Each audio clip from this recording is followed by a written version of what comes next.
اصل سوال یہ ہے کہ کیا اقرار الحسن کو یہ حق حاصل ہے کہ وہ کسی بھی عام شہری کی رائے کو سیاسی رنگ دے کر اسے غیر معتبر بنا دیں؟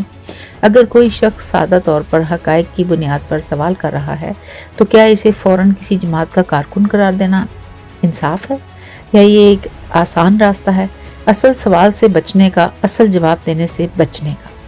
ناظرین، اگر ہم اس رویے کو قبول کر لیں تو کل ہر آواز کو کسی نہ کسی خانے میں ڈال دیا جائے گا، پھر نہ کوئی آزاد صحافت بچے گی، نہ آزاد رائے، ہر شخص کو یا تو ادھر یا ادھر کھڑا کر دیا جائے گا، سچ کہیں بیچ میں دب جائے گا اور جمہوریت کا نام ہمیشہ کے لیے ختم ہو جائے گا۔ یہ وقت ہے ہم اصول طے کریں۔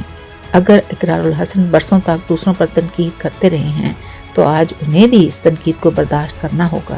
یہ نہیں ہو سکتا کہ جب بات دوسروں کی ہو تو سوال اٹھانا صحافت ہو اور جب بات اپنی ہو تو وہی سوال ایجنڈا بن جائے۔